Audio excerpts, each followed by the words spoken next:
인연 있는 여러분, 알고 계십니까? 온갖 병은 기에서 생긴다고 합니다. 이 세상에서 가장 독한 칼은 비상이 아닙니다. 딘홍의 씨앗도 아닙니다. 바로 몸을 좌지우지하는 감정입니다.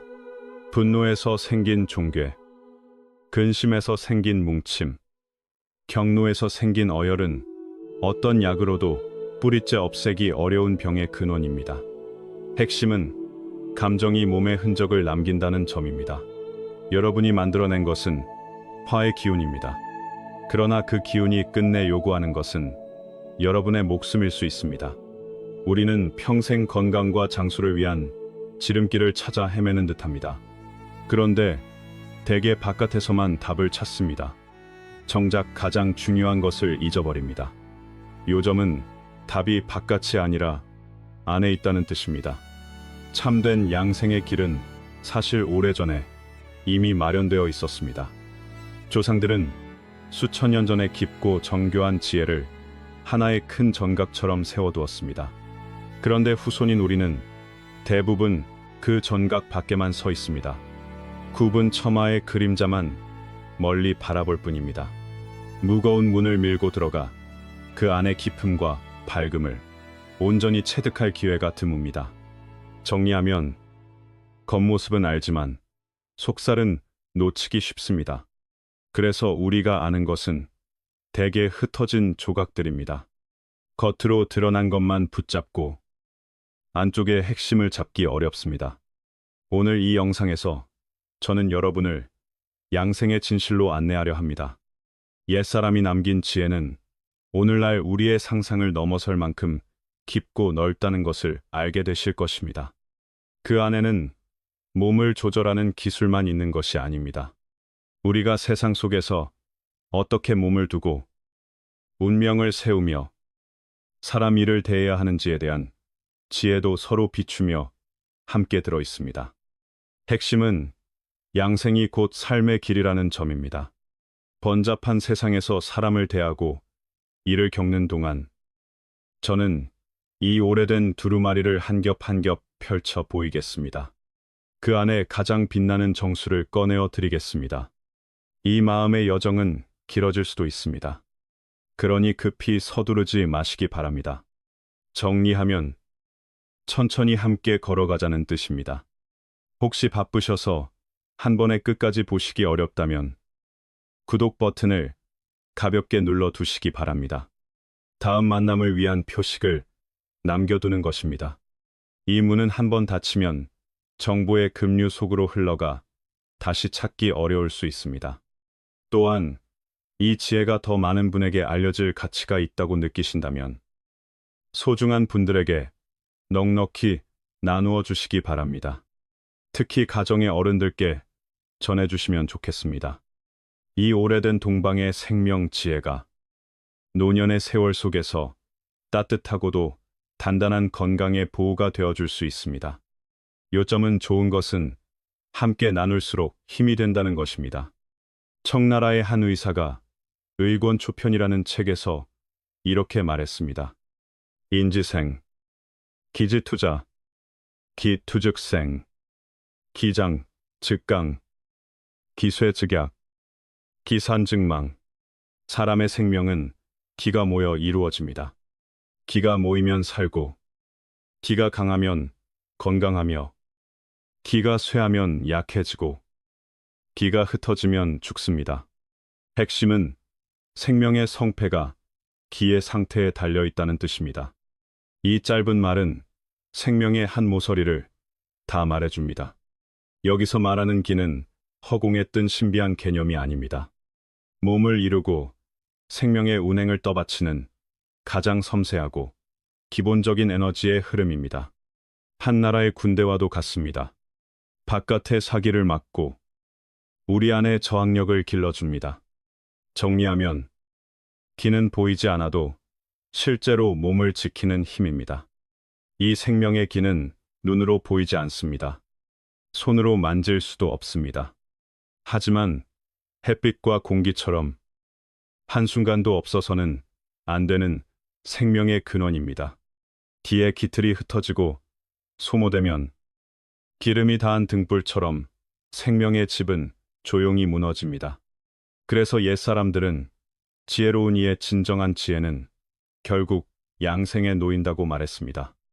양생의 묘함은 천 가지만 가지처럼 보이지만 끝내 하나로 돌아갑니다. 바로 길을 기르는 일입니다. 요점은 양생의 중심이 양기라는 뜻입니다. 성현과 선현은 우리에게 매우 귀한 양기 비법을 남겨주었습니다. 일상의 작은 자리에서 온몸의 길을 지키고 기르는 길을 안내해 준 것입니다. 그 비법은 16마디의 경구로 전해집니다. 말은 신중히 하여 신기를 기르라고 합니다. 기쁨이 지나치지 않게 하여 심기를 기르라고 합니다. 기쁘게 남을 도와 담기를 기르라고 합니다. 분노를 잘 절제하여 간기를 기르라고 합니다. 근심을 줄여 비기를 기르라고 합니다. 담백히 먹어 위기를 기르라고 합니다. 침을 자주 삼켜 신기를 기르라고 합니다. 깊게 호흡해 폐기를 기르라고 합니다. 많이 움직여 골기를 기르라고 합니다. 널리 사귀어 인기, 사람의 기운을 기르라고 합니다. 책을 즐겨 읽어 연기를 기르라고 합니다. 드러내지 않아 원기를 기르라고 합니다. 중도를 지켜 화기를 기르라고 합니다. 뜻을 안으로 향해 진기를 기르라고 합니다. 게으름을 없애지기를 기르라고 합니다. 마음을 넓혀 정기를 기르라고 합니다.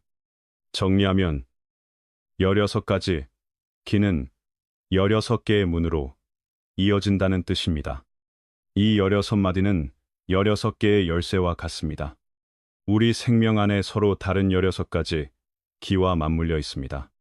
그것은 몸과 마음의 조화를 향한 16개의 문을 열어줍니다. 이제부터 그 문을 하나씩 함께 열어보겠습니다. 안쪽의 묘함을 천천히 맛보시기 바랍니다. 요점은 서두르지 말고 한 문씩 들어가 보자는 것입니다. 먼저 첫째, 말은 신중히 하여 신기를 기르는 것입니다. 인생이라는 무대에서 다시 말해 의식과 정신은 총감독과 같습니다. 우리의 모든 삶의 활동을 이끕니다. 그래서 옛사람들은 신의 자리를 지극히 중요하게 보았습니다. 신을 군주라 하여 군주가 백관을 다스리듯 신이 몸을 거느린다고 말했습니다. 군주가 편안하면 나라가 흥하고 군주가 어지러우면 천하가 크게 흔들린다고 했습니다.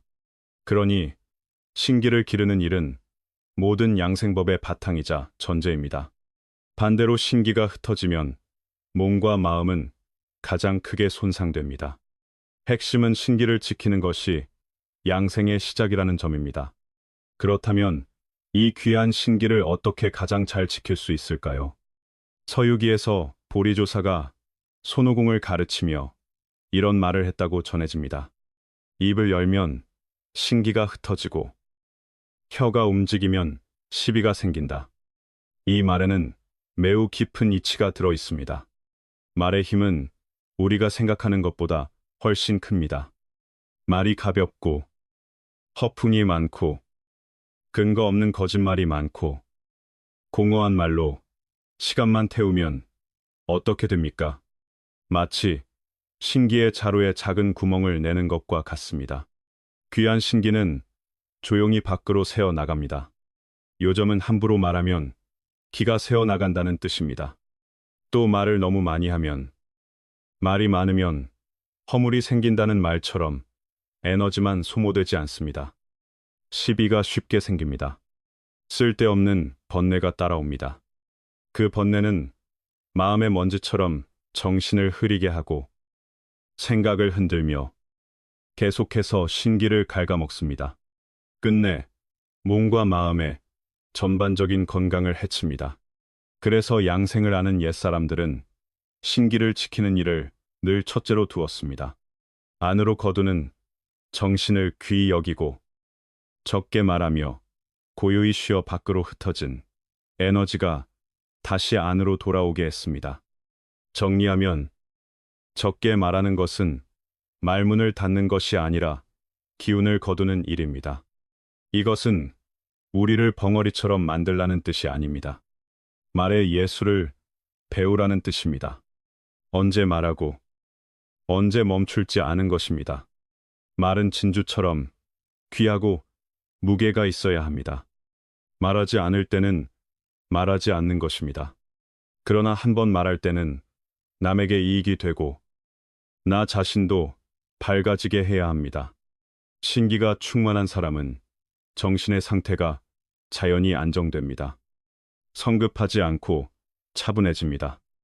눈빛은 맑아지고 마음에는 중심이 생깁니다.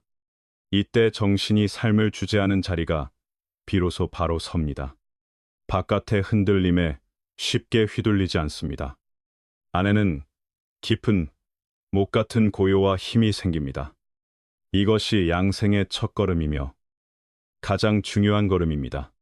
결국 입을 잘 다스리는 것에서 시작하는 것입니다. 핵심은 말이 곧 신기의 문이라는 점입니다. 둘째, 기쁨이 지나치지 않게 하여 심기를 기르는 것입니다. 수행의 길에서도 양생의 길에서도 큰 장애는 감정의 들고남입니다. 밀물과 썰물처럼 오르내리는 감정이 우리를 흔듭니다. 감정은 바깥의 자극이 뇌에 들어오면서 생깁니다. 그 자극이 마음의 층에서 파문을 일으킵니다. 기쁨, 분노, 근심, 생각, 슬픔, 두려움, 놀람이 바로 그것입니다. 옛사람들은 이를 칠정이라 불렀습니다. 정리하면 감정은 마음의 파문입니다. 칠정이 한 번 흔들릴 때마다 몸 안의 오장육부, 기틀도 함께 흔들립니다. 특히 기쁨의 감정은 심기의 변화에 바로 닿습니다. 황제내경 소문에는 이런 말이 있습니다. 기쁨이 지나치면 기가 풀어진다. 여기서 풀어진다는 말은 단지 편안하다는 뜻이 아닙니다. 느슨해지고 흩어진다는 뜻입니다. 우리도 경험합니다. 너무 기쁘면 웃음이 멈추지 않습니다. 숨이 차고 기운이 빠집니다. 온몸이 풀려 주저앉는 느낌이 듭니다. 이것이 심기가 지나치게 흩어진 모습입니다. 핵심은 지나친 기쁨도 기를 흩어지게 한다는 점입니다. 한의학에서는 기쁨이 지나치면 심장을 해친다고 말합니다. 물론 여기서 말하는 기쁨은 일상의 잔잔한 즐거움이 아닙니다. 갑자기 터진 큰 기쁨입니다. 강도가 너무 커서 이성을 잃을 정도의 환희입니다. 이런 감정이 폭발하면 거센 홍수처럼 심기를 위로 몰아올립니다. 그러면 정신이 어지러워집니다. 심기의 기와 신은 몸 안에서 미묘한 균형을 이루고 서로 맞물려 있습니다. 그런데 큰 기쁨이 터지면 그 균형이 갑자기 끊어질 수 있습니다. 물과 불이 서로 맞지 않게 되고 음양의 균형도 무너집니다. 그 결과 심장과 관련된 병이 쉽게 생길 수 있습니다. 정리하면 기쁨도 정도를 잃으면 몸을 흔듭니다. 현실에서도 이런 일이 드뭅니다. 큰 복권에 당첨된 뒤 갑자기 쓰러지는 경우가 있습니다. 큰 영광을 얻은 뒤 심장 문제로 세상을 떠나는 경우도 있습니다. 이것이 바로 기쁨이 지나치면 심장을 해친다는 가장 아픈 교훈입니다. 하지만 양생이 우리에게 차갑고 무감한 사람이 되라고 말하는 것은 아닙니다. 오히려 평온하고 즐거운 마음은 건강과 장수의 바탕입니다. 요점은 기쁨을 없애라는 것이 아니라 기쁨의 물결을 고르게 하라는 뜻입니다. 그렇다면 양생이 말하는 기쁨과 몸을 해치는 큰 환희는 무엇이 다를까요? 경계는 한 가지입니다. 감정이 격렬하게 요동치는 가입니다. 그 기쁨이 여러분의 자제력을 빼앗는가입니다. 양생이 말하는 기쁨은 가볍고 조용합니다. 안쪽 깊은 곳에서 은은하게 올라옵니다. 그것은 이성 있는 감사와 감상에 가깝습니다. 스스로 다룰 수 있는 기쁨입니다. 얼굴에는 부드러운 미소로 나타납니다. 마음에서는 담담한 평안으로 나타납니다. 봄날의 햇살처럼 따뜻하지만 타오르지 않습니다. 핵심은 조용한 기쁨이 몸을 살린다는 점입니다. 반대로 광희는 이성을 잃기 쉽습니다. 거대한 감정의 폭풍입니다. 통제되지 않습니다. 한여름의 칼비처럼 거세고 파괴적입니다. 그렇다면 그 광희의 충격을 어떻게 피하고 다스릴 수 있을까요? 옛사람들은 몇 가지 길을 제시했습니다. 첫째는 득실과 명리를 가볍게 보는 것입니다. 지나친 기쁨은 대개 명예와 이익, 바깥의 성취와 깊이 연결되어 있습니다. 마음속에서 분명히 알아차려야 합니다. 세상의 만물은 우리가 쓰는 것이지 우리가 소유하는 것이 아닙니다. 얻고 이름은 인생길에서 스쳐가는 풍경일 뿐입니다. 종착지가 아닙니다. 이렇게 통달하면 바깥의 득실로 마음이 크게 출렁이지 않습니다. 정리하면 내려놓음이 감정의 파도를 낮춥니다. 둘째는 평소의 감정, 자제력을 길러두는 것입니다. 고요히 앉는 연습이 도움이 됩니다. 명상도 도움이 됩니다. 성현의 글을 읽는 것도 도움이 됩니다. 이런 것들은 마음의 정력을 길러줍니다. 마음 안에 조용한 자리 하나가 생기면 바깥이 큰 파도여도 안은 흐트러지지 않습니다. 바람이 대숲을 스치고 지나가면 바람이 간 뒤 대숲은 소리를 붙잡아 두지 않는다는 말처럼 말입니다. 요점은 평소의 단련이 위기의 순간을 지켜준다는 뜻입니다. 셋째는 오행의 상극 지혜를 쓰는 것입니다. 두려움으로 기쁨을 누르는 방법입니다. 기쁨이 미쳐 날뛰려 할 때 의식적으로 두려운 일이나 걱정되는 일을 떠올려 균형을 맞추는 것입니다. 여기 널리 전해지는 이야기가 있습니다. 청나라에 새로 장원 급제한 사람이 있었다고 합니다. 재능이 뛰어나고 용모도 단정해 황제가 그를 부마로 삼았다고 합니다. 하늘에서 떨어진 큰 기쁨이었습니다. 그런데 그는 기쁨이 지나쳐 하루 종일 웃고 떠들며 행동이 흐트러졌습니다. 궁중의 의원들이 귀한 약을 다 써도 손을 쓸 수 없었습니다. 그때 민간의 명의를 불러왔다고 합니다. 그는 맥을 짚고도 서두르지 않았습니다. 집안 사람에게 물었습니다. 장원은 고향이 어디입니까? 관리가 사실대로 답하자 명의는 얼굴을 굳혔습니다. 그리고 차갑게 말했습니다. 이 병은 약으로 고칠 수 없습니다. 서둘러 짐을 싸서 고향으로 돌아가십시오. 사흘 안에 집에 닿지 못하면 타양에서 죽을 것입니다. 이 말을 들은 장원은 혼이 날아갈 만큼 두려워졌습니다. 뜨거운 기쁨은 순식간에 사라졌습니다. 대신 죽음에 대한 공포가 가슴을 덮었습니다. 그는 곧바로 길을 나섰습니다. 밤낮으로 달려 이틀 반 만에 집에 닿았습니다. 그런데 이상하게도 그는 죽지 않았습니다. 그 광희의 병도 말끔히 나았습니다. 나중에 그는 다시 수도로 올라와 그 명의를 찾아 따졌습니다. 왜 그렇게 독하게 말했느냐는 것입니다. 명의는 수염을 쓸며 웃었습니다. 부마께서 앓으신 병의 뿌리는 큰 기쁨이었습니다. 심화가 너무 치솟아 약이 잘 듣기 어려웠습니다. 마음의 병은 마음의 약으로 다스려야 합니다. 저는 죽음의 말을 빌려 공포를 일으켰습니다. 오행에서는 물이 불을 이깁니다. 공포는 물이고 기쁨은 불입니다. 공포가 일어나면 지나친 기쁨의 불길은 꺼집니다. 불이 꺼지면 심화가 내려갑니다. 심화가 내려가면 아래의 신수는 올라와 물과 불이 다시 맞아 들어갑니다.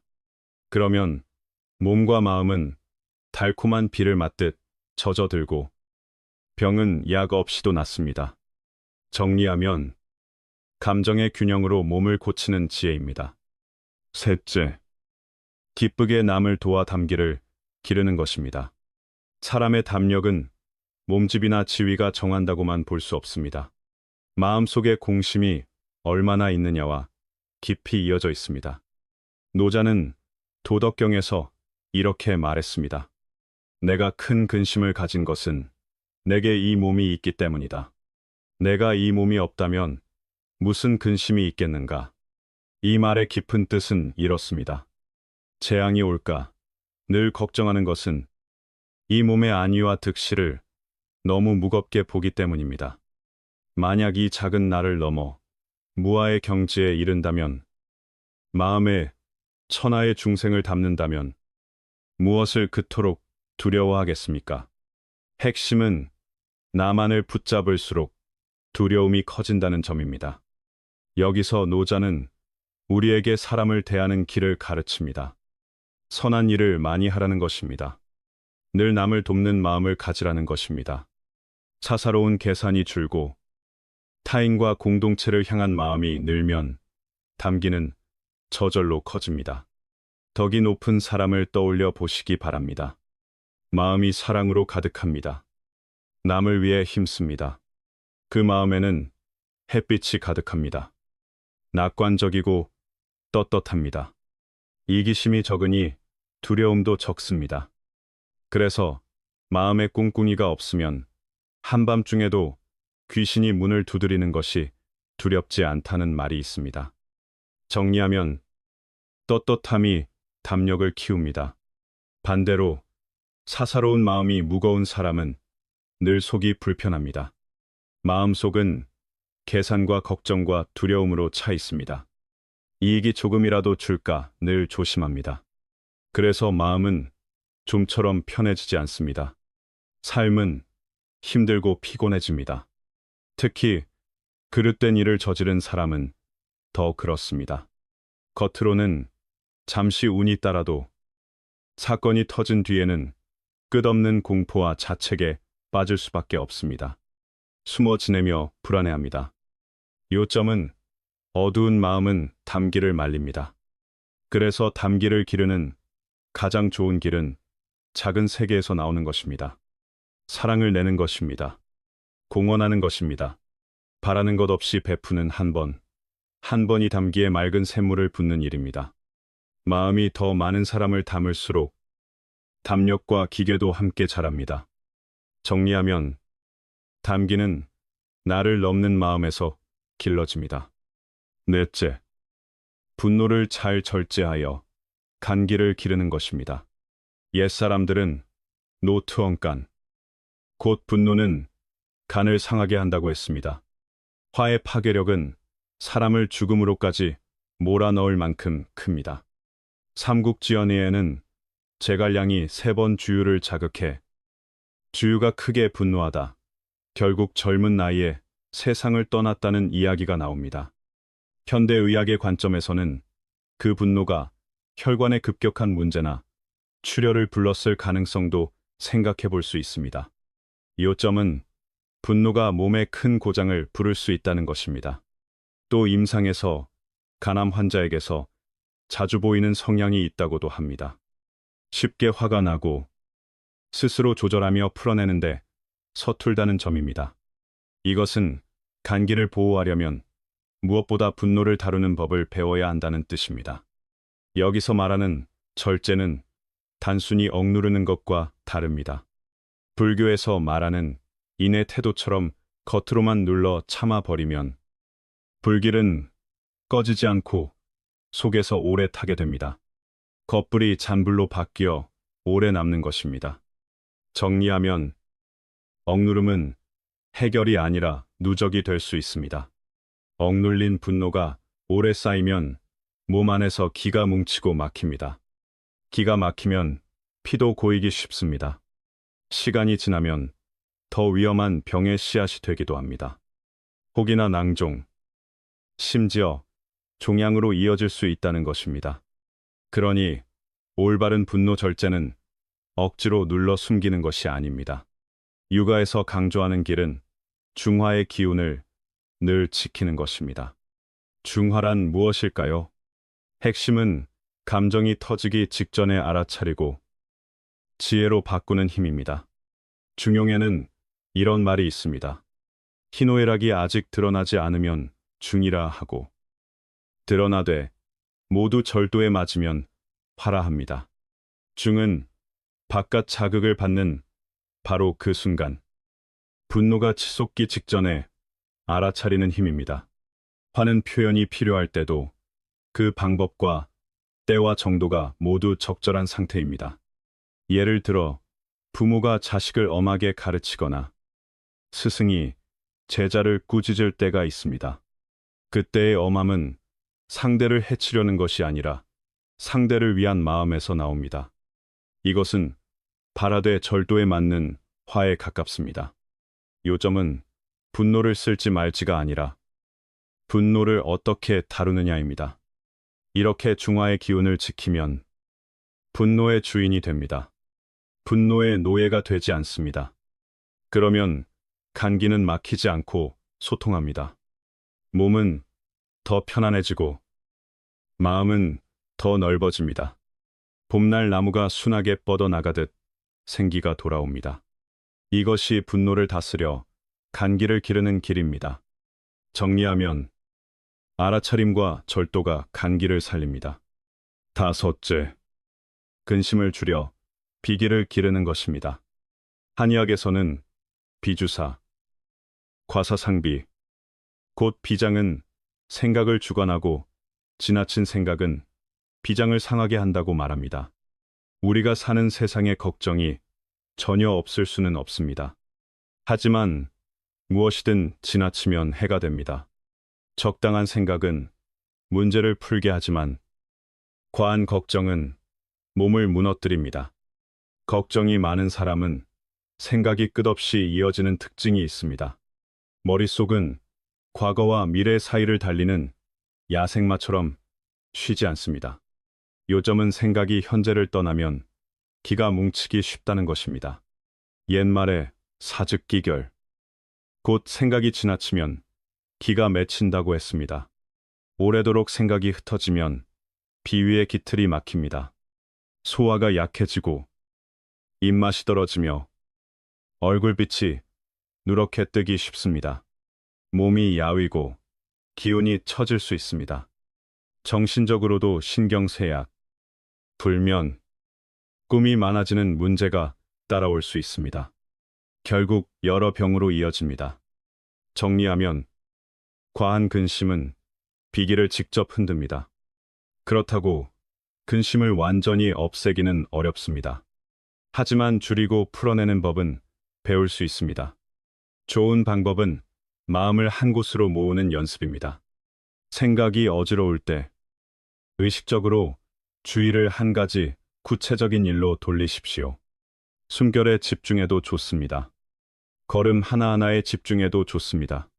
손을 쓰는 간단한 작업에 집중해도 좋습니다.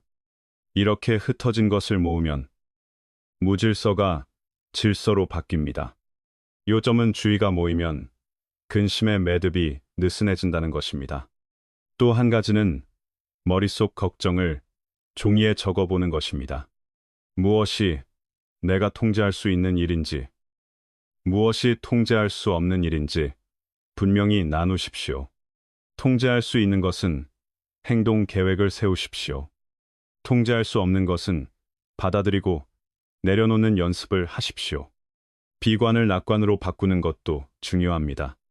밝은 면을 보는 습관을 들이십시오. 기운을 북돋는 책을 읽고 밝고 따뜻한 사람을 가까이 하십시오. 정리하면 삶의 방향을 바꾸는 작은 습관이 비기를 돕습니다.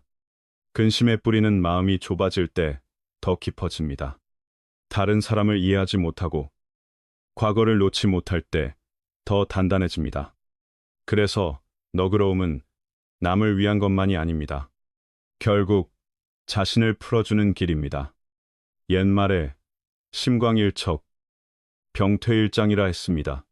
마음이 한치 넓어지면 병이 한길 물러난다는 뜻입니다. 이런 방법들로 근심이 만든 기의 매듭을 풀어주면 비위의 기운은 다시 부드럽게 돌아옵니다. 비기가 튼튼해지면 음식의 정수를 잘 흡수하고 그것이 기혈이 되어 온몸을 기릅니다. 핵심은 비기가 살아야 몸 전체가 산다는 점입니다. 여섯째, 담백하게 먹어 위기를 기르는 것입니다. 비와 위는 서로 안팎으로 맞물려 소화와 흡수를 함께 맡습니다.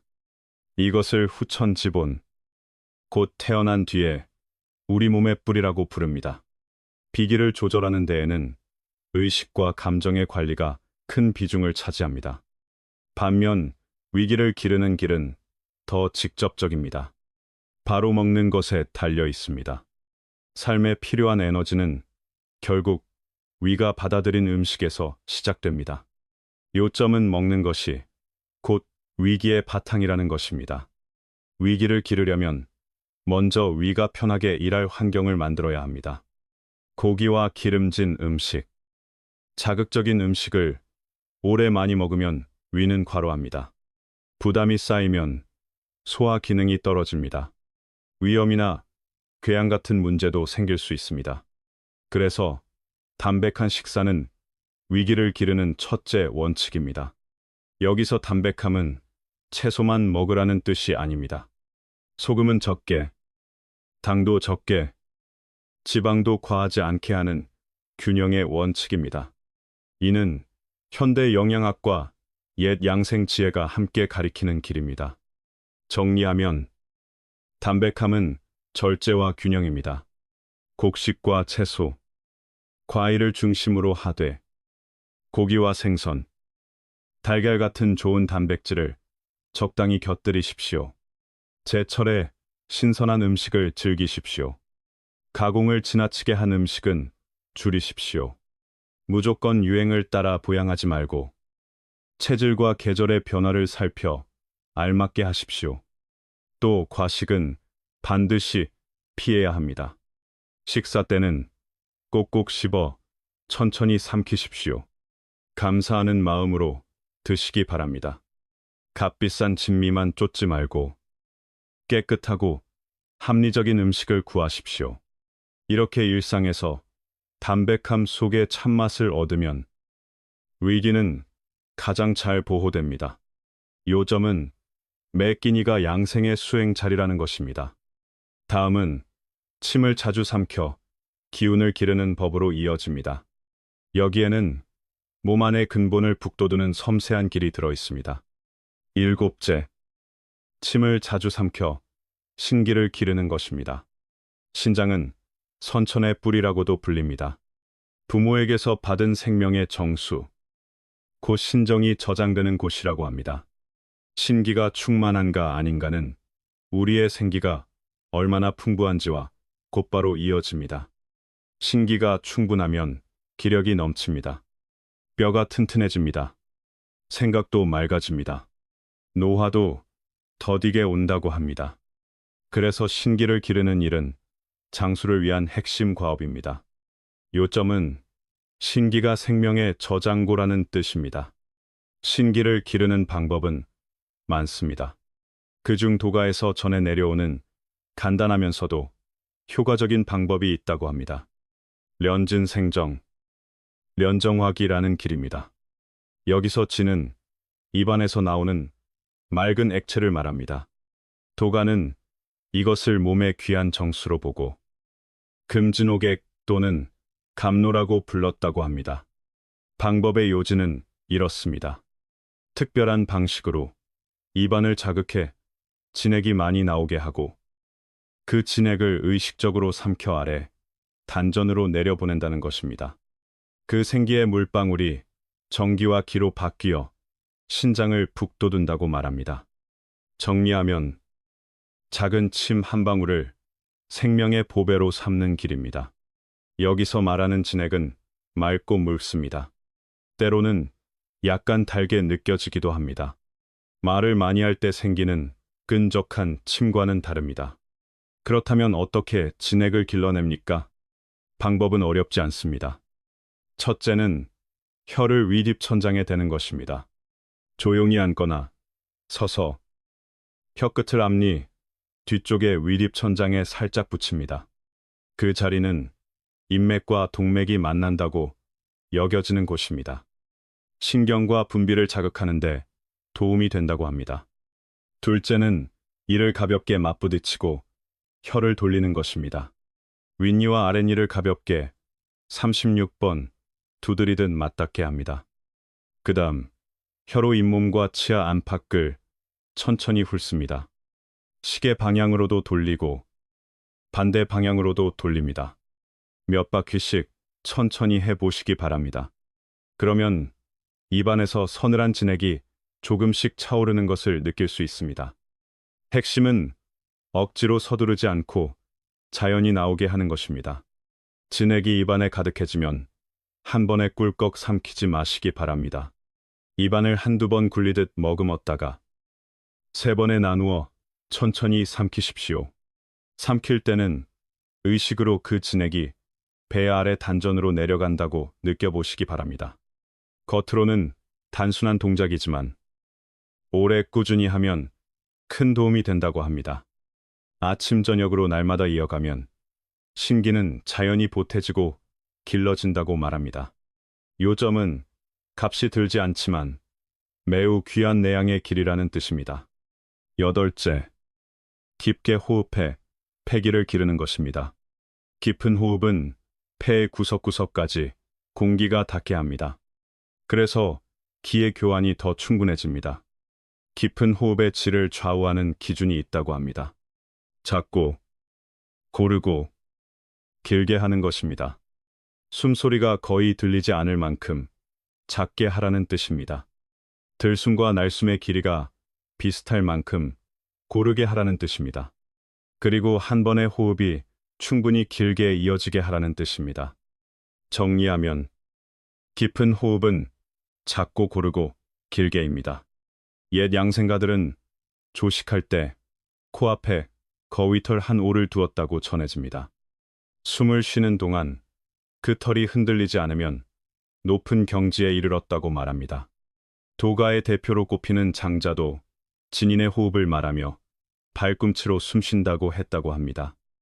문학적 표현이지만 호흡이 얼마나 깊고 미세해질 수 있는지를 생생히 보여줍니다. 요점은 호흡이 깊어질수록 마음도 함께 깊어진다는 뜻입니다. 오늘을 사는 우리에게도 방법은 있습니다. 하루에 몇 분만이라도 공기가 맑은 곳을 찾으십시오. 배로 호흡하는 깊은 숨을 의식적으로 연습해 보시기 바랍니다. 들이마실 때 아랫배가 천천히 부풀고 내쉴 때 아랫배가 천천히 들어가게 합니다. 주의는 오직 호흡에만 두십시오. 이것은 폐기를 기르는 데에도 좋지만 흩어진 생각을 고요로 되돌리는 데에도 아주 좋은 길입니다. 정리하면 호흡은 폐를 살리고 마음을 고요하게 합니다. 아홉째, 많이 움직여 골기를 기르는 것입니다. 생명은 움직임에 있다는 말이 있습니다. 이는 우리의 몸을 움직이는 일을 가리킵니다. 몸을 알맞게 자주 움직이면 관절의 유연함이 유지됩니다. 그런데 유연함은 단지 잘 움직인다는 뜻만은 아닙니다. 몸 안의 크고 작은 길목이 잘 통한다는 표시이기도 합니다. 경락이 통하면 기혈이 뼈와 온몸으로 원활히 갑니다. 뼈가 안팎으로 영양을 받아들이는 힘도 함께 강해집니다. 그래서 골기가 충만한 사람은 뼈가 단단하면서도 탄력이 있다고 말합니다. 골다공증이나 관절, 경직 같은 문제도 덜하다고 합니다. 핵심은 움직임이 뼈의 기운을 살린다는 점입니다. 하지만 골기를 기르는 움직임에는 비결이 있습니다. 움직일 때 뜻, 곧 주의가 함께 들어가야 한다는 것입니다. 형과 신이 하나가 되는 움직임입니다. 내공에서는 이것을 내수법이라고도 부릅니다. 팔을 움직일 때는 팔의 근육과 뼈, 관절에 주의를 둡니다. 다리를 움직일 때는 다리에 주의를 둡니다. 몸이 움직이는 곳을 주의가 등불처럼 비추는 것입니다. 한의학에서는 의가 가면 기가 간다고 합니다. 뜻이 기의 장수라는 말입니다. 뜻이 가는 곳으로 기가 따라간다는 뜻입니다. 정리하면 주의가 모이는 곳에 T가 모입니다. 이런 형신합일의 운동은 멍하니 걷기만 하는 운동보다 양생 효과가 훨씬 크다고 말합니다. 태극권을 하든 팔당금을 하든 그저 걷거나 천천히 뛰든 상관없습니다. 안으로 비추는 주의가 함께하면 모두 높은 효율의 양생이 됩니다. 요점은 운동의 핵심이 주의와 함께하는 움직임이라는 것입니다. 다음은 열째. 널리 사귀어 인기를 기르는 길로 이어집니다. 사람의 생명은 자연과 더불어 또한 사람과 더불어 자라기 때문입니다. 열째. 널리 사귀어 인기를 기르는 것입니다. 사람은 아주 특별한 생명체입니다. 자연의 한 부분이기도 하고 사회의 한 구성원이기도 합니다. 이 두 성질 때문에 삶은 산과 강, 해와 달, 별빛 같은 자연의 기름을 받아야 하고 동시에 사람과 사람 사이의 정과 교류도 필요합니다. 요점은 자연과 사회, 둘 다가 사람을 살린다는 뜻입니다. 사람 사이의 관계는 복잡하지만 따뜻한 사회를 만듭니다. 그리고 우리가 자연과 맺는 관계도 때로는 사회라는 다리를 통해 유지되기도 합니다. 그래서 한 사람의 생명이 건강하고 원만하려면 자연을 떠날 수 없고 사회도 떠날 수 없습니다. 옛날에는 세속을 떠나 산속에 은거하며 수련하는 이들도 있었습니다. 겉으로는 사회를 완전히 떠난 것처럼 보이지만 실제로는 마음이 우주와 큰 길에 닿아 있었다고 합니다. 정리하면 겉으로 떨어져도 마음의 연결은 남아 있었다는 뜻입니다. 하지만 세상 속에 사는 대다수에게는 완전한 고립이 바람직하지 않습니다. 사회를 완전히 떠나버리면 사람으로서의 온전한 의미가 흔들릴 수 있습니다. 과거의 늑대와 함께 자란 늑대인간 같은 사례가 전해지기도 합니다. 몸은 사람이어도 마음의 습성이 크게 달라졌다는 이야기입니다. 그러니 양생과 건강을 위해서라도 스스로를 가두듯 고립시키지 마시기 바랍니다. 요점은 사람은 사람 속에서 사람다워진다는 뜻입니다.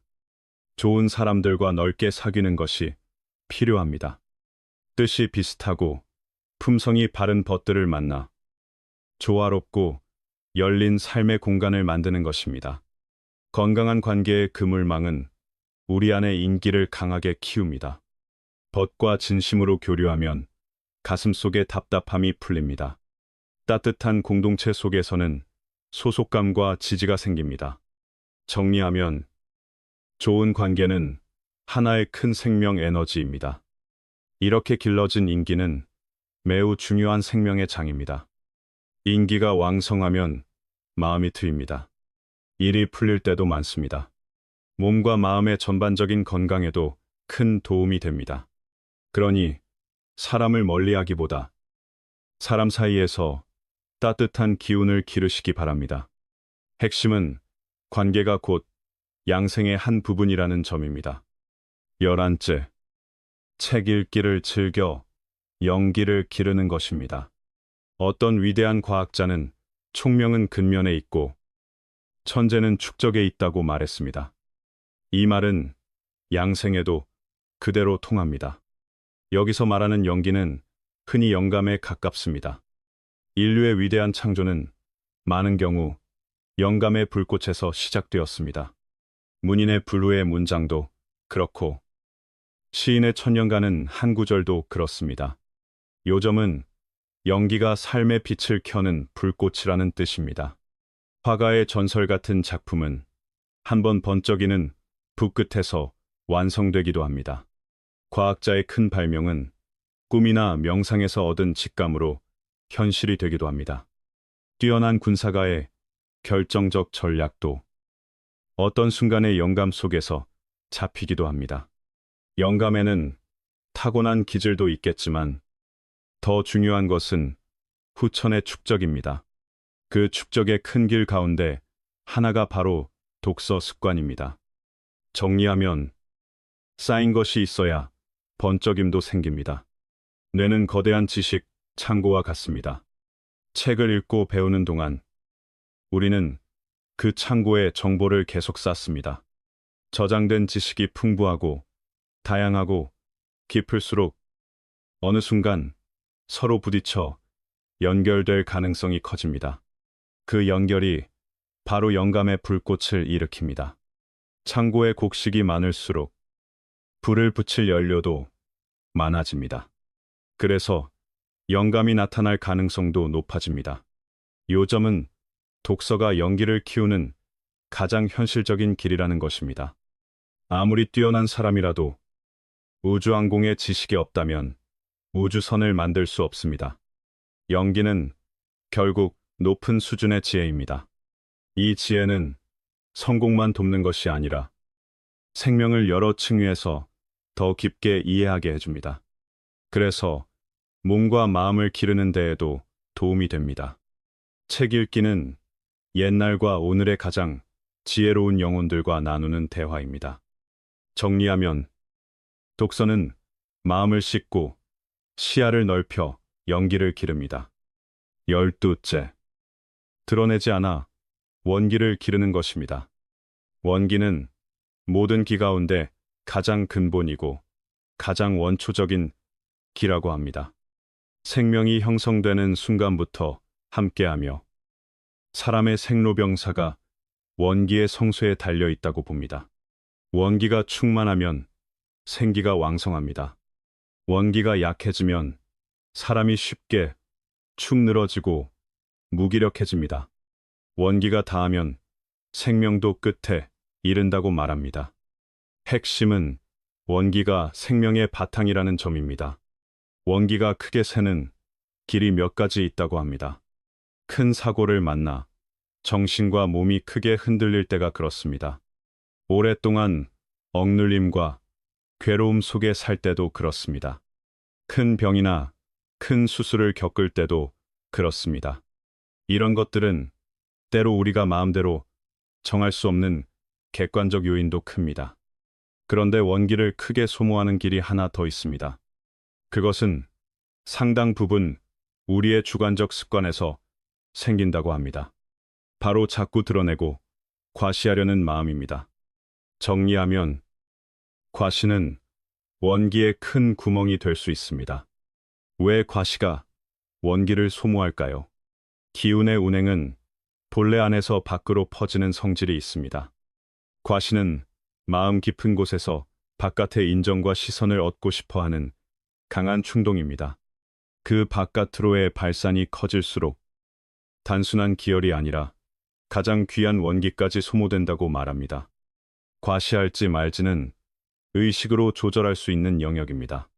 그래서 지혜로운 양생가들은 수수하고 소박함을 중요하게 여겼습니다. 요점은 진짜 강함은 밖의 요란함이 아니라 안의 충만함이라는 것입니다. 13째, 중도를 지켜 화기를 기르는 것입니다. 옛사람들은 덕이 깊고 수양이 두터운 사람에게는 몸과 마음의 안팎을 감싸는 상서로운 기운이 자연히 생긴다고 보았습니다. 그 기운을 화기라고 불렀습니다. 사기에는 춘추 말기에 함곡관을 지키던 윤희가 어느 날 하늘을 살피다 동쪽에서 자줏빛 기운이 오는 것을 보았다는 기록이 전해집니다.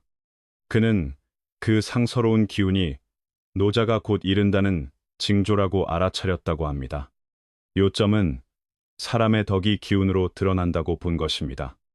그렇다면 이 귀한 화기는 어떻게 기를 수 있을까요? 핵심은 중도를 지키는 데 있습니다. 사람을 대할 때도 일을 처리할 때도 치우치지 않는 것입니다. 극단으로 달리지 않는 것입니다. 지나치게 가까이 붙지도 않고 지나치게 멀리 밀어내지도 않는 것입니다. 어떤 일에도 길을 하나 남겨두는 것입니다. 한마디로 부드럽되 흐트러지지 않고 단단하되 날카롭지 않게 사는 것입니다. 세상에서는 화기가 재물을 부른다는 말도 합니다. 사람 관계에서는 화합이 귀하다는 말을 소중히 여깁니다. 가정에서는 집안이 화목하면 만사가 흥한다는 말을 되풀이합니다. 이런 말들은 괜히 생긴 것이 아닙니다. 화기에는 사람을 붙이고 마음을 풀고 상황을 부드럽게 여는 힘이 있다고 봤기 때문입니다. 이 기운이 있는 곳은 분위기가 편안해집니다. 마음이 쉬어갑니다. 그리고 오래 머물면 기혈도 조화로워져 건강이 돕는다고 말합니다. 핵심은 화기가 곧 삶의 온도를 지켜준다는 점입니다. 열넷째, 뜻을 안으로 향해 진기를 기르는 것입니다. 우리 몸의 기는 여러 갈래가 있습니다. 장부의 기도 있고 경락의 기도 있습니다. 연기와 위기도 있습니다. 그런데 그 가운데 매우 특별하고 귀한 기가 있다고 합니다. 바로 진기입니다. 진기는 하단전에 저장된다고 말합니다. 선천의 기와 후천의 기가 섞여 이루어진 근본의 동력이라고 봅니다. 한마디로 생명을 굴리는 가장 깊은 힘입니다. 노자는 허기심, 실기복이라고 했습니다. 마음은 비우고 배는 채우라는 뜻입니다. 여기서 비운다는 것은 정신을 멍하게 만들라는 말이 아닙니다. 잡념을 줄이고 마음을 고요히 하라는 뜻입니다. 채운다는 것은 배를 많이 먹으라는 말이 아닙니다. 하단전의 기운을 충실하게 하라는 뜻입니다. 요점은 머리는 가볍게 하고 단전은 든든하게 하라는 가르침입니다. 그렇다면 하단전의 진기를 어떻게 충실하게 할 수 있을까요? 열쇠는 뜻을 안으로 두는 공입니다. 몸과 마음이 조용한 상태에서 의식을 하단전에 부드럽게 두십시오. 억지로 힘주지 말고 끊기지 않게 이어가시기 바랍니다. 작은 불로 오래 다리듯 가늘고 길게 두는 것입니다. 그러면 몸 안의 선천의 기와 후천의 기가 단전이라는 로 안에서 점차 어우러진다고 말합니다. 그 과정에서 진기는 자라고 두터워진다고 합니다. 핵심은 의식이 머무는 곳에 기가 모인다는 원리입니다. 이 길은 겉으로는 조용해 보이지만 속에서는 매우 섬세한 변화가 일어납니다. 마음이 차분해지고 숨이 고르게 정돈됩니다. 몸의 중심이 아래로 내려앉는 느낌도 생깁니다. 그때 흔들리던 마음이 조금씩 가라앉습니다. 삶의 기운이 안쪽으로 모이기 시작합니다. 요점은 바깥을 샜던 힘을 안으로 거두는데 진기의 문이 열린다는 것입니다. 다음은 15째. 게으름을 없애지기를 기르는 길로 이어집니다.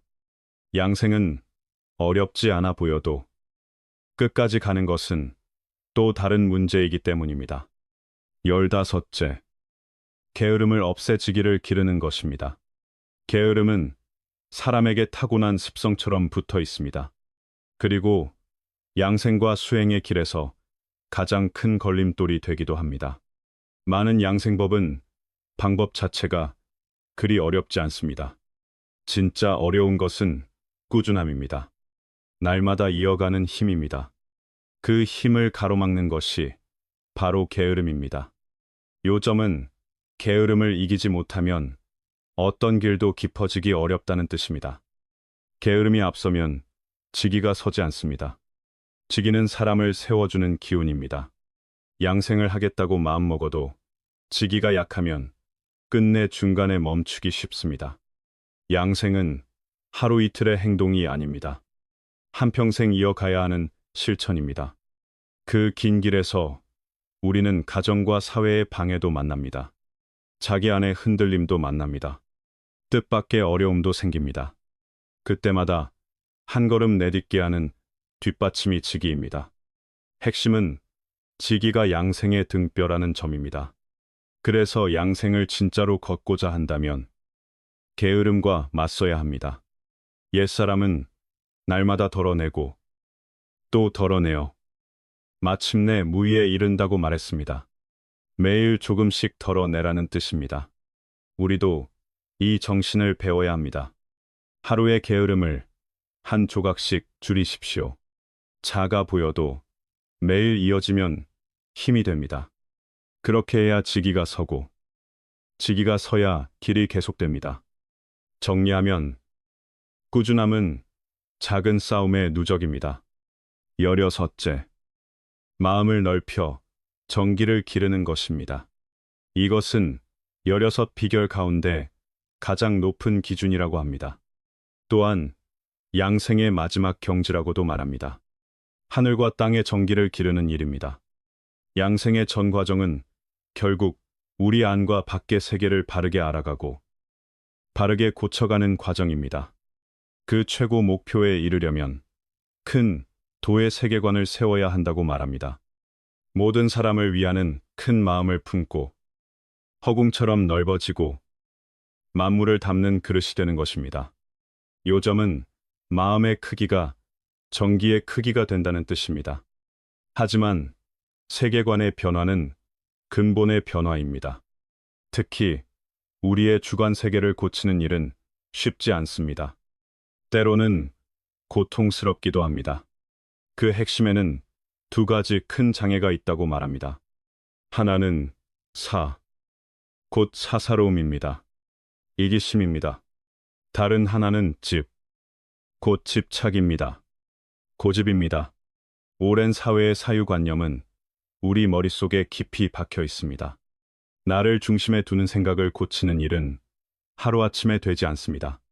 또한 사람은 세상을 볼 때 부분만 보고도 그것을 전부로 여기기 쉽습니다. 그러면서 그 좁은 인식에 집착합니다. 정리하면 사사로움과 집착이 마음을 좁힙니다. 마음에 사사로움과 집착이 있으면 넓은 마음을 얻기 어렵습니다. 그러니 정기를 기르려면 생활 속에서 늘 스스로를 비추어 보아야 합니다. 반성하고 살펴야 합니다. 사사로운 마음을 덜고 공심을 세우려 해야 합니다. 선한 일을 자주 하십시오. 진심을 잘 쓰십시오. 남에게 정을 더 내십시오. 이런 것이 날마다 쌓이면 몸과 마음 안에 우뚝한 정기가 서기 시작한다고 말합니다. 그 정기는 하늘을 받들고 땅을 딛는 기운입니다. 핵심은 덕이 쌓이면 기운도 커진다는 점입니다. 이제 정리해 보겠습니다. 양생은 거대한 체계입니다. 크고도 정밀한 공정입니다.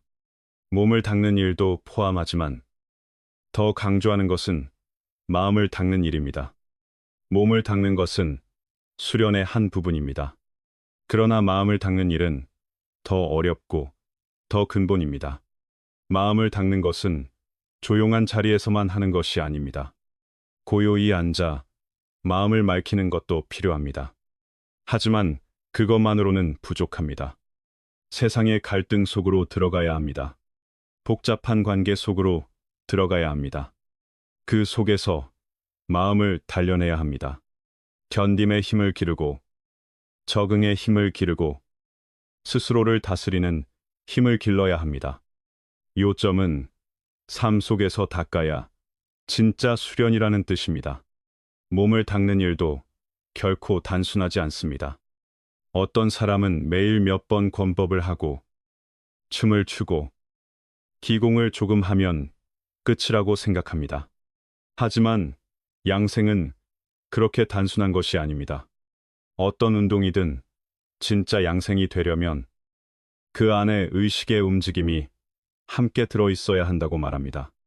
의식과 몸의 정교한 결합이 있어야 합니다. 그러니 양생을 기계적으로 단순화하지 말아야 합니다. 정리하면 형식만 남으면 양생이 아닙니다. 이제 16가지 길을 기르는 비법을 대강 펼쳐 보였습니다. 여러분은 아마 느끼실 것입니다. 길은 16갈래처럼 보이지만 깊이 들어가면 결국 한 산의 정상으로 이어진다는 것을 말입니다. 말과 분노를 다스리는 것은 겉으로는 입과 감정을 묶는 듯 보입니다. 그러나 뿌리는 흔들리지 않는 정심을 닦는 것입니다. 남을 돕고 마음을 넓히는 것은 겉으로는 대인관계의 일처럼 보입니다. 그러나 핵심은 나를 가두는 아집을 깨는 것입니다. 책을 읽고 뜻을 안으로 두는 것은 하나는 움직임이고 하나는 고요함처럼 보입니다. 그러나 둘 다 지혜의 등불을 밝히기 위한 길입니다.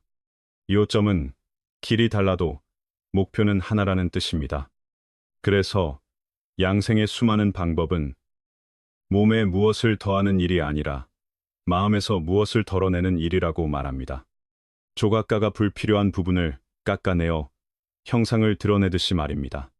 성급함을 덜면 심기가 평화로워집니다. 탐욕을 덜면 담기가 커집니다. 집착을 덜면 정기가 우뚝해집니다. 이 덜어냄이 곧 마음을 닦는 길입니다. 핵심은 빼는 것이 채우는 길이 된다는 점입니다. 몸은 배이고 마음은 키라고 합니다. 담백한 식사와 깊은 호흡과 몸의 단련은 배의 구멍을 메우고 배를 튼튼히 하는 일입니다. 하지만 배가 어디로 가는지는 키가 정합니다. 키가 바르지 않으면 배가 아무리 튼튼해도 고통의 바다에서 제자리만 맴돌 수 있습니다. 그래서 16경구를 삶에 옮길 때 그것을 단순한 건강, 규칙으로만 보지 마시기 바랍니다. 말이 신중할 때 마음의 흔들림을 비추어 보십시오. 담백히 먹을 때 욕망의 움직임을 알아차리십시오. 사람을 사귈 때 내 마음의 좁음을 돌아보십시오. 그러면 양생은 기술이 아니라 길이 됩니다. 뼛속까지 닿는 수행이 됩니다. 요점은 양생이 곧 마음의 길이라는 뜻입니다. 여러분이 기르는 것은 몸의 16기만이 아닙니다. 하늘과 땅에 통하는 우뚝한 정기입니다. 만물을 넘어서는 생명의 근원 기운입니다. 이것이 어쩌면 옛사람이 정말로 전하고자 했던 최고의 비밀일지도 모릅니다. 인연 있는 여러분, 끝까지 봐주셔서 감사합니다. 오늘 영상이 도움이 되셨다면 좋아요를 눌러주시면 감사하겠습니다. 댓글로 기가 있으면 사람은 쇠하지 않습니다라고 한마디 남겨주시기 바랍니다. 여러분의 건강과 장수를 빌겠습니다. 몸과 마음이 편안하시고 모든 일이 순풍에 돛 단 듯 풀리시기를 바랍니다. 감사합니다.